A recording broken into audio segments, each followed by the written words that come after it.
নরসিংদী সদরে প্রথম ধাপে উপজেলা নির্বাচনের দুই চেয়ারম্যান প্রার্থী সমর্থকদের মধ্যে সংঘর্ষে অন্তত ৫ জন আহত হয়েছেন। নরসিংদী ও সুনামগঞ্জের খবরাখবর জানাতে আমাদের সঙ্গে আমাদের সহকর্মীরা যোগ দিচ্ছেন। আমরা প্রথমে যাব নরসিংদী সদর উপজেলা নির্বাচনে দুই চেয়ারম্যান প্রার্থী সমর্থকদের মধ্যে সেখানে সংঘর্ষ হয়েছে। আমাদের সঙ্গে যোগ দিচ্ছেন সহকর্মী তোফায়েল আহমেদ চৌধুরী। তোফায়েল, আমাদেরকে জানাবেন সংঘর্ষের পরে ভোটকেন্দ্রের পরিবেশ কেমন দেখছেন? ইশাত, আপনি যেমনটা জানাচ্ছিলেন যে সারা দেশের ১৩৯টি উপজেলার সাথে নরসিংদীতে দুটি, নরসিংদী সদর এবং পলাশ উপজেলায় প্রথম দফের ভোট গ্রহণ অনুষ্ঠিত হচ্ছে। সকাল ৮টায় শুরু হওয়া ভোট গ্রহণ টানা বিকাল ৪টা পর্যন্ত চলবে। তবে নরসিংদীর দুটি উপজেলায় তেমন বিচ্ছিন্ন কিছু ঘটনা ছাড়া শান্তিপূর্ণভাবে অনুষ্ঠিত হচ্ছে ভোট গ্রহণ। সকাল ৯টার দিকে কিন্তু সদর উপজেলার কাকুশিয়া সরকারি প্রাথমিক বিদ্যালয়টি রয়েছে, সেখানে কিন্তু দুই চেয়ারম্যান প্রার্থী সমর্থকদের ভোট কেন্দ্র দখলকে কেন্দ্র করে দুই পক্ষের মধ্যে ধাওয়া পাল্টা দেওয়া এবং সংঘর্ষের ঘটনা ঘটেছে এবং এই ঘটনায় কিন্তু দুপক্ষের ৫ জন আহত হয়েছে। এছাড়াও কিন্তু সদর উপজেলার আরও দুটি কেন্দ্রে আমরা খবর পেয়েছি বিচ্ছিন্ন কিছু ঘটনা। এছাড়া কিন্তু নরসিংদী সদর এবং পলাশ উপজেলার দুটি কেন্দ্রে শান্তিপূর্ণভাবেই অনুষ্ঠিত হচ্ছে ভোট গ্রহণ। প্রথম ধাপের এই দুই উপজেলায় নরসিংদী সদরে ৪, পলাশে ৩ জন চেয়ারম্যান প্রার্থী ছাড়াও দুই উপজেলায় ভাইস চেয়ারম্যান পদে ৯ জন এবং মহিলা ভাইস চেয়ারম্যান পদে ৫ জন প্রার্থী তাদের প্রতিযোগিতা করছেন। এই দুটি উপজেলায় ২৩৮টি কেন্দ্রে প্রায় ৫ লাখেরও বেশি ভোটারদের জন্য কিন্তু প্রস্তুত করা হয়েছিল এই দুটি উপজেলার ভোট কেন্দ্রগুলো। আমরা নির্বাচন কমিশনের রিটার্নিং কর্মকর্তার সাথে কথা বলেছি, তিনি কিন্তু জানিয়েছেন যে শান্তিপূর্ণভাবে ভোট গ্রহণ করতে কিন্তু তাদের প্রস্তুতি সম্পন্ন হয়েছে।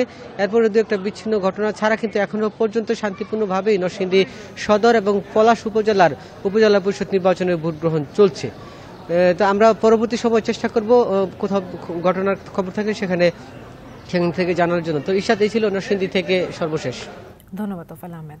আমরা সুনামগঞ্জে যাব। সুনামগঞ্জের শাল্লায় জাল ভোট দেওয়ার অভিযোগে দুই প্রার্থীর সমর্থকদের মধ্যে ধাওয়া পাল্টা ধাওয়ার ঘটনা ঘটেছে। এছাড়া এক প্রিজাইডিং কর্মকর্তা সহ ৪ ভোট কর্মীকে আটক করা হয়েছে। আমাদের সঙ্গে যোগ দিচ্ছেন সহকর্মী সাইদুর রহমান আসাদ। বিস্তারিত জানাতে আসাদ, ধাওয়া পাল্টা ধাওয়া এবং প্রিজাইডিং কর্মকর্তা সহ ৪ ভোট কর্মীকে যে আটক করা হয়েছে এটা নিয়ে বিস্তারিত জানাবেন।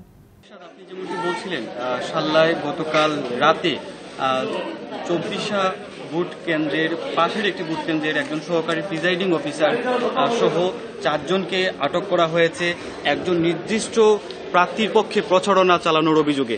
এবং ভোট শুরু হওয়ার পরে সকাল 10টায় ২ জন প্রার্থীর সমর্থকদের মধ্যে ধাওয়া পাল্টা দেওয়ার খবর আমরা পেয়েছি এবং তৎক্ষণাৎ আইন শৃঙ্খলা বাহিনীর যে সদস্যরা রয়েছেন তাদের মাধ্যমেই পরিস্থিতি কিছুটা নিয়ন্ত্রণে এসেছে।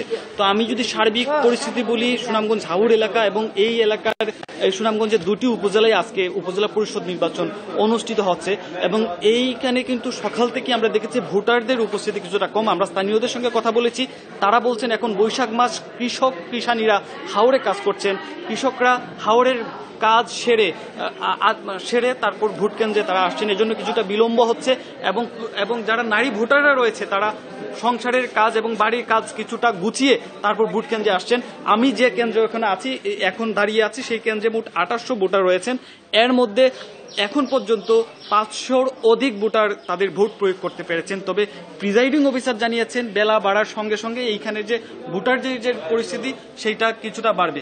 তো শাল্লার যে পরিস্থিতি তৈরি হয়েছে সেই ২৪ ভোট কেন্দ্রে সেই কেন্দ্রে এখন ভোট গ্রহণ চলছে, পরিস্থিতি এখন স্বাভাবিক রয়েছে।